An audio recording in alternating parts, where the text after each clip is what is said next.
నియమించబడింది ఎవరు? 5 సంవత్సరాలు 5 సార్లు వాడు అసలు నన్ను ఎలా అప్రోచ్ అయ్యాడో మీకు తెలుసా? 5 సార్లు అదే చెప్పండి అదే ఎక్స్ప్లెయిన్ చెప్పి ఒక ఐ లవ్ యూ పట్టుకొని అడుగుతున్నారే, 5 అబార్షన్లు పట్టుకొని అడుగుతున్నారే. నేను అదే అడుగుతున్నాను. 5 అబార్షన్ అయిన తర్వాత మాకేం తెలుసు? మీరు చెప్పిన మాటల నుంచి మేము అడుగుతున్నాం.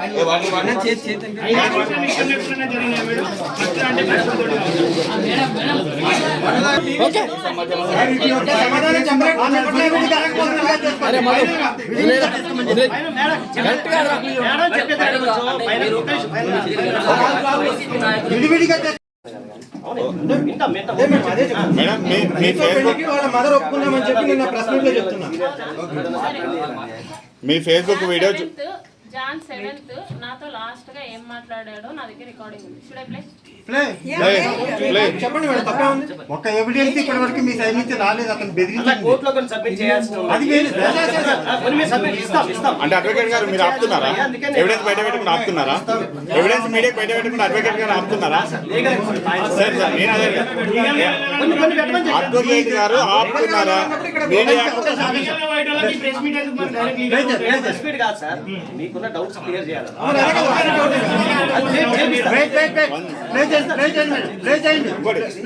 మీ ఫేస్బుక్ వీడియో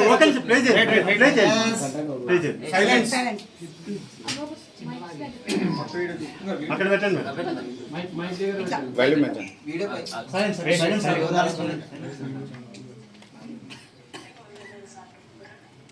లేకపోతే మాకు పెట్టండి గ్రూప్ చేయదు.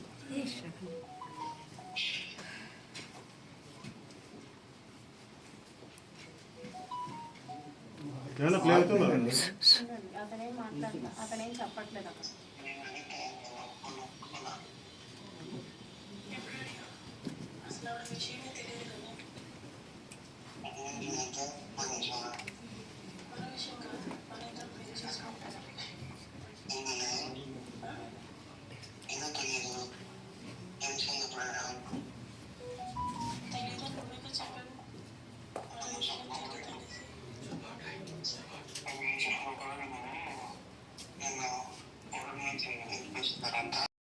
మాటలేమన్నా సాక్ష్యాలేవి మేడం? సాక్ష్యాలేవి ఇప్పుడు నా దగ్గర ఉన్నాయి. ఎంక్వైరీ రీ ఎంక్వైరీ నా దగ్గర ఉన్నాయి. 2 సార్లు పేపర్ లో వచ్చినాయి. కానీ నన్ను ఎందుకు సస్పెండ్ చేయలేదు?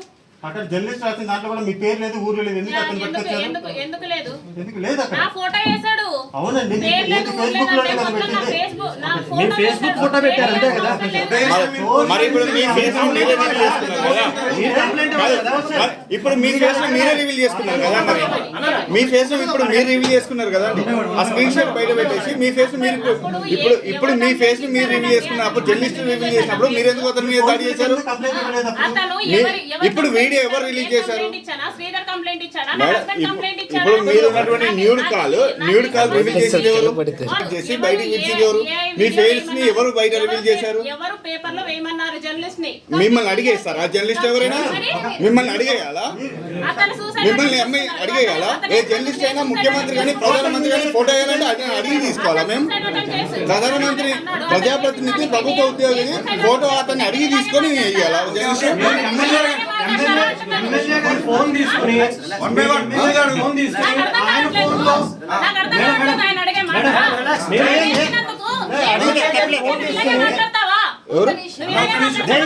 వాయ్ ఏంటండి?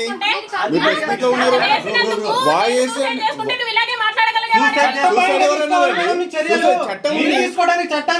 చట్టాన్ని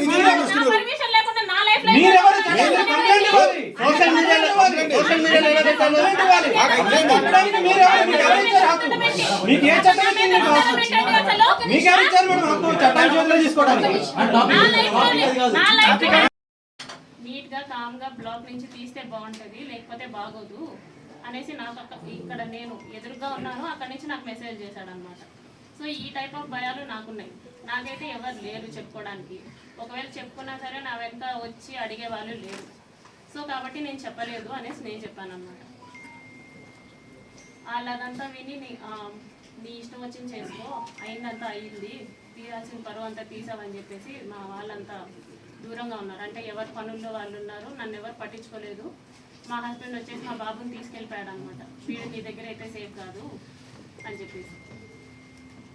రీసెంట్గా అలా January 7th 2026 రీసెంట్గానే ఒక 20 days బ్యాక్ వాళ్ళందరూ ఎవ్వరు మాట్లాడటం మానేసిన తర్వాత మా హస్బెండ్ వాళ్ళంతా కూడా 11:30 ఆ టైంకి కాల్ చేసి మీ ఎవ్వరు ఆమెకి ఫోన్ చేయకూడదు, మీ ఎవ్వరు ఆమెతో మాట్లాడకండి అంటే ఆవిడ నాతో మాట్లాడటం మానేసింది. ఆవిడ తిరుపతిలోనే ఉంటారు, రైల్వే కోడ్ నుంచి 30 kilometers ఆవిడ మాట్లాడటం మానేసింది. ఇదంతా అయిన తర్వాత January 7th నేను నిన్ను పెళ్లి చేసుకోలేను, నువ్వేం చేసుకుంటావో చేసుకో, నువ్వేం చేస్తావో కూడా నేను చూస్తాను అని చెప్పేసి చెప్పారనమాట.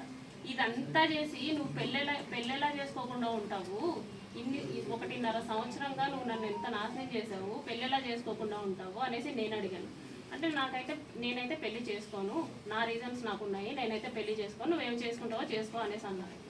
ఆ తర్వాత అతని ఫోన్స్ 2 స్విచ్ ఆఫ్. మరి ఎందుకు స్విచ్ ఆఫ్ నాకు తెలియదు, బ్లాక్ ఏం కాదు, ఫోన్ స్విచ్ ఆఫ్. తను కాంటాక్ట్ అయ్యే వే కూడా నాకేం లేదు, ఇన్స్టాగ్రామ్ లేదు, ఫేస్బుక్ లేదు, ఏమీ లేదు. అవన్నీ బ్లాక్ చేశారో మరి తీసేశారో నాకు తెలీదు. సో నేను డైరెక్ట్గా వెళ్ళా వాళ్ళ ఊరికి.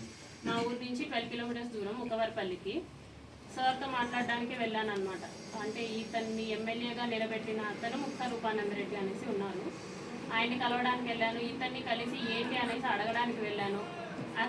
వాళ్ళెవ్వరూ నాతో మాట్లాడడానికి రెడీగా లేరు. ఈవెన్ వాళ్ళందరికీ ఎప్పటి నుంచో ఈ విషయం తెలుసు. నేనే 1.5 years నుంచి కన్వే చేస్తున్నా ఏంటని. వాళ్ళ పేరెంట్స్కి కానీ, ముఖ రూపానంద రెడ్డికి కానీ, వాళ్ళ వైఫ్కి కానీ అందరికీ నేను చెప్పుకుంటూ వస్తున్నాను. పోలీస్ కంప్లైంట్ ఫస్టే ఇవ్వచ్చు, కాకపోతే ఇప్పటికీ నా కంప్లైంట్ తీసుకోలేదు ఎస్పీ ఆఫీస్లో తిరుపతిలో. ఇంత జరిగిన తర్వాత కూడా నేను ఎస్పీ ఆఫీస్కి వెళ్తే అక్కడ ముందే ఇన్ఫర్మేషన్ ఉందంట, ఈ అమ్మాయి కంప్లైంట్ తీసుకోకండి అనేసి. ఇక్కడ కోడూరులో పోలీస్ స్టేషన్కి వెళ్తే వాళ్ళమ్మ నా మీదే ఎఫ్ఐఆర్ ఫైల్ చేసిందంట, నేనేదో బ్లాక్మెయిల్ చేస్తున్నాను అతన్ని అనేసి. ప్రూఫ్స్ లేవు, వాళ్ళ సేఫ్ సైడ్ వాళ్ళు చూసుకుంటున్నారు. నన్ను మీట్ అవ్వడానికి ఎవ్వరూ రెడీగా లేరు. ఎన్నోసార్లు వెళ్ళా, మా మావయ్య కూడా వచ్చారు, మా మావయ్య భాస్కర్ ఆయన కూడా వచ్చారు, ఆయనతో పాటు వెళ్ళాను అనమాట. వాళ్ళు పెద్ద వాళ్ళు వచ్చినా కూడా, మా తరపున వాళ్ళు ఎవరు వచ్చినా కూడా వాళ్ళు మాట్లాడడానికి రెడీగా కూడా లేరు. వాళ్ళ అమ్మ నాన్న కానీ, ఫోన్ కాల్స్ కానీ, ఏదైనా కానీ మాట్లాడడానికి రెడీగా లేరు. నేను చాలా ప్రయత్నించిన తర్వాతే ఇప్పుడు మీ అందరి ముందుకు వచ్చా. నాకు ఇలాగే ఉండాలి అని చెప్పేసి బెదిరింపులు, గట్టిగా మాట్లాడాలు, పొగరు చూపించడాలు, ఏమన్నా అంటే ఆఫీస్లో ఒక ఎంక్వైరీ వేస్తాను అనేసి అంటారనమాట. నువ్వేదో తీసుకున్నావు, నువ్వేదో బ్రైట్ చేసావు అని చెప్పేసి వేస్తాను ఎంక్వైరీస్ అనేసి నాకు ఆ రకంగాను, ప్లస్ నాకు ఫ్యామిలీ లేదు కాబట్టి ఈ రకంగానూ నన్ను భయపెట్టడం జరిగింది. So for the first time నేను ఆగస్ట్ ఎండింగ్లో నా ప్రెగ్నెన్సీ పాజిటివ్ అయింది. ఈ విషయం నేను అతనికి చెప్పాను అనమాట, నాకు ఇలా ప్రెగ్నెన్సీ పాజిటివ్ వచ్చింది, ఏం చేయమంటారు అనేసి అన్నాను. నువ్వు తీయించేసుకో, ఇమీడియట్గా తీయించేసుకో, నేను మాట్లాడతాను, నాకు తెలిసిన డాక్టర్ ఉన్నారు తిరుపతి కాలేజ్లో, నాకు తెలిసిన గైనిక్ ఉంది, ఆమెను అడుగుతాను, ఆమె నాకు టాబ్లెట్స్ పంపిస్తుంది, నేను నీకు ఇస్తాను, సో దట్ నువ్వు తీయించేసుకో అనేసి అన్నారనమాట. లేదండి నేను తీయించుకోను, నేను ఉంచుకుంటాను అనేసి చెప్పాను. అంటే ఎందుకు ఉంచుకుంటావో, అవసరం లేదు, నువ్వు తీయించేసుకో అని చెప్పేసి అన్నారు. ఫస్ట్లో స్టార్టింగ్లో కామ్గానే అన్నారు, లేదండి నేనైతే తీయించుకోను, చేశారు కదా నేనైతే తీయించుకోను అనేసి భయపెట్టే ప్రయత్నం చేద్దాం అనుకున్నా. సో దట్ అప్పటికైనా సరే వదిలేస్తాడని చెప్పేసి నేను భయపెట్టే ప్రయత్నమైనా చేద్దాం అనుకుని ఈ ప్రెగ్నెన్సీ నేనైతే తీయించుకోను అనేసి అన్నాను అన్నమాట. ఒక 2 days అలాగే అడిగారు బాగా. ఒకరోజు నైట్ మా ఇంటికి వచ్చి ఎందుకు తీయించుకోవు అని చెప్పేసి నన్ను కొట్టారు. నువ్వు ఎందుకు తీయించుకొని అంటున్నావు అంటే, కార్లో తీసుకెళ్ళడం మానేసి డైరెక్ట్గా మా ఇంటికి వచ్చారు, కార్ పార్క్ చేసి ఎందుకు తీయించుకొని అంటున్నావు అని చెప్పేసి. మా బాబు నిద్రపోతున్నాడు, అప్పుడు నన్ను కొట్టారనమాట, ఎందుకు తీయించుకొని అంటున్నావు అని. లేదండి నేను తీయించుకోను, మీరే కదా చేశారు, సో నేను తీయించుకోను, సమాధానం చెప్పండి అంటే, సరే మీ హస్బెండ్కి డివోర్స్ ఇచ్చేసి నేను నిన్ను పెళ్లి చేసుకుంటాను, ప్రస్తుతానికైతే తీయించుకో అని చెప్పేసి నార్మల్గా అష్యూరెన్స్ ఇచ్చినట్టు చెప్పారు. సో నీ హస్బెండ్తో నువ్వు డివోర్స్ తీసుకున్న తర్వాత నేను నిన్ను పెళ్లి చేసుకుంటానంటే అవసరం లేదు అని చెప్పేసి నేను ఫర్ ద ఫస్ట్ టైం నేను అబార్ట్ చేయించుకున్నాను. అది కూడా అతనే ట్యాబ్లెట్స్ తీసుకొని వచ్చారు, వాళ్ళ ఫ్రెండ్ తిరుపతి ఫ్రెండ్ ఎవరో ఇచ్చారంట, గైనిక్ పారాసెటమాల్ టాబ్లెట్స్ తీసుకొని వస్తే for the first time award చేయించుకున్నాను నేను వాళ్ళతో. ఇందులో నాకు తెలియని విషయం ఏంటంటే ఈ మీన్ వైల్లో ఒక 4 months ముందు మా హస్బెండ్కి కాల్ చేసి మాట్లాడారు అతను. అది నాకు కూడా తెలియదు, అతను శ్రీధర్ కూడా నాకు చెప్పలేదు. మా హస్బెండే చెప్పాడనమాట, అసలు ఏం జరుగుతుంది రైల్వే కోడూరులో, ఏం చేస్తున్నావు నువ్వు అనేసి. అంటే ఏమైందంటే ఇలా శ్రీధర్పేట టు బాక్రాపేట మధ్యలో ఒక విలేజో మరి ప్లేసో నాకు ఐడియా లేదు, అక్కడ ఆపారనమాట. ఆపిన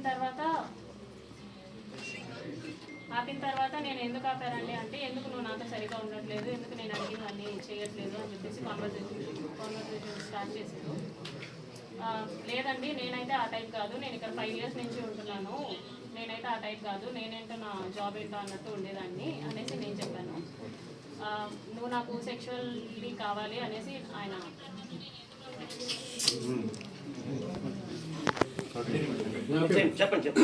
కనీసం మాట్లాడివ్వండి, సెక్షువల్ సాటిస్ఫాక్షన్ కావాలి నీతో అనేసి అన్నారనమాట. లేదు సార్ నేను అవన్నీ చేయను అనేసి చెప్పేసరికి ఆయన నా బాడీ పార్ట్స్ టచ్ చేయడానికి ట్రై చేస్తూ నన్ను ఫోర్స్ చేయడానికి ట్రై చేశారు. కార్ డోర్ ఓపెన్ చేసేలాగా నా జుట్టు పట్టుకొని ఇలా లాగారు, ఎడ్జ్ ఆఫ్ మై హెయిర్ పట్టుకొని లాగారు అనమాట. నా ఫ్రంట్ సీట్, నేను ఫ్రంట్ సీట్లో కూర్చున్నాను, రెగ్యులర్గా బెండ్ చేసేసి నా మీదకి వచ్చేసి నేను అరవపోయాను, ప్లస్ చేతులు ఇలా పట్టేసుకున్నారు, 2 చేతులు ఆయన ఒక చేతులు ఇలా పట్టుకున్నారు, కొట్టారు. ఫోర్స్ఫుల్లీ నా హ్యాండ్ అది తీసేసి ఈ force himself on to me for the first time. అయిపోయిన తర్వాత నేను భయపడిపోయి నేను వెనక్కి వెళ్ళిపోయాను. ఆ మధ్యలో నేను వెనక్కి వెళ్ళిపోయాను. ఆ seat middle of the seat ఉంటుంది కదా, దాని నుంచి నేను వెనక్కి వెళ్ళిపోయి నేను వెనక్కి కూర్చున్నాను. ఆయన డ్రైవ్ చేశారు, మా హోమ్కి డ్రైవ్ చేశారు. నేను దిగిపోతున్నప్పుడు చెప్పారనమాట, చాలా చాలా చేస్తున్నావు, ఇక నుంచి అట్లా చేయొద్దు, నువ్వు నా మాటే వినాలి, నేను చెప్పినట్టే చేయాలి, మీ హస్బెండ్ నిన్ను పట్టించుకోడేమో, నేను 1000 times ఎక్కువ పట్టించుకుంటాను నేను నిన్ను, సో నేను చెప్పినట్టే చెయ్యి, ఇది ఎవరికి లీక్ చేయొద్దు అని చెప్పేసి ఆ టోన్లో నాతో మాట్లాడారు. నేను దిగేశాను. For the first time on July 9th నేను కలవడం జరిగింది. దాని తర్వాత ఒక 2 days గ్యాప్ ఇచ్చి మళ్ళీ స్టార్ట్ చేశారు, కలుద్దాం, మీట్ అవుదాం అని చెప్పేసి ఈ type of messages, video calls ఆయన కంటిన్యూస్లీ వీడియో కాల్స్ నాతో చేసేవాళ్ళు. ఆయన ఏం చేసినా సరే నేను అతనితోనే ఉండాలి అనుకునేవాళ్ళు అనమాట. ఈవెన్ తింటున్నా, వాళ్ళ పీపుల్స్తో మాట్లాడినా, స్నానం చేసినా, రెడీ అవుతున్నా నేను అతనితోనే ఉండాలి అని ఒక మరి శాడిజమో ఏమంటారో నాకు తెలీదు,